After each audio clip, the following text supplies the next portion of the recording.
If you were to look at a map of Canada's Northwest Territories, you'd find something deeply unsettling. The names of the places here, they're not welcoming. They aren't metaphors. They are warnings etched right into the landscape. We're talking about the Nahanni Valley, a place of stunning beauty, sure, but also home to a dark, century-old mystery that has never been solved. Because these aren't just names on a map. You have to think of them more like gravestones, marking the spots where fortune seekers paid the ultimate price for their ambition. Each name is a crime scene, each landmark a memorial, and together they tell the absolutely terrifying story of the Valley of Headless Men. For centuries, the local Dene people tried to warn travelers to stay away. They told stories of ancient spirits, of a fierce, mysterious tribe that could vanish into the mist. But in the early 20th century, you know how it is, the promise of gold is a powerful lure. Men ignored the warnings. So many of them never came back. And those who were found, well, they were often found without their heads. This isn't just a campfire story. The legend became a cold, hard police report back in 1908, and it all begins with two brothers who thought they could conquer the Nahanni. So in 1904, you have Willie and Frank McLeod. Now these were not rookies. They were sons of a Hudson's Bay Company factor, experienced woodsmen who ventured into the valley. And then, silence. Years went by with no word at all. Finally, in 1908, a search party went in, found their trail, and followed it deep into a canyon that was about to earn a very grim new name. They found the McLeod's camp. It was completely silent. Two skeletons were lying by the ashes of an old fire, identifiable only by what was left of their clothes and a few personal items. One of the brothers, his arm was just frozen in place, reaching for his rifle, as if his very last act on earth was a desperate attempt to defend himself. Now, the scene was already grim, a tragedy, but one horrific detail turned it into something else, something truly nightmarish. Both skeletons were headless. The search party looked everywhere. The heads weren't nearby. And look, animal scavengers will scatter bones. But this was different. This was clean. The skulls had been removed, as if they were taken as some kind of trophy. They had simply vanished. If the McLeods were just an isolated incident, you might dismiss it as a truly bizarre murder. But they were only the beginning. The valley was not done yet. Okay, fast forward 9 years to 1917. A Swiss prospector named Martin Jorgenson builds himself a cabin in the Nahanni. He's well supplied, he's confident.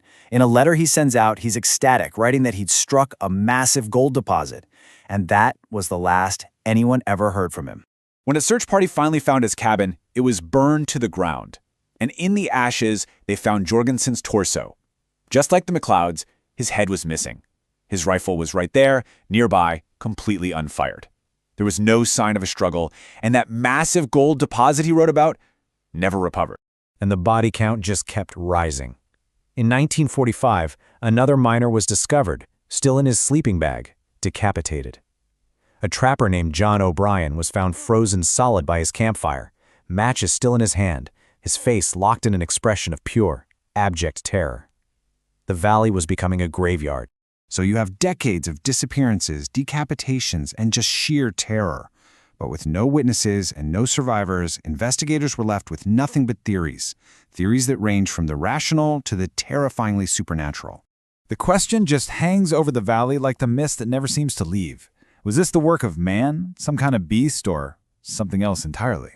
All right, let's look at the suspect list. The local Dean people spoke of the Naha, a fierce mountain tribe known for taking heads as trophies before they mysteriously vanished. Others whisper about the Nahanni, or Brushmen, a sort of Canadian Bigfoot-like creature. Some theories even suggest prehistoric survivors, cryptids hiding out in the valley's weird, isolated microclimates where hot springs create pockets of tropical warmth. Then you have the more rational side of things.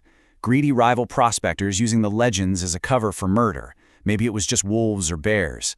Or maybe it was the crushing isolation of the wilderness, cabin fever, driving these men to madness. But here's the thing. Despite all these theories, not a single one has ever been proven. The files have all gathered dust, but the mystery itself, it refuses to fade. And honestly, those skeptical theories, they just don't hold up.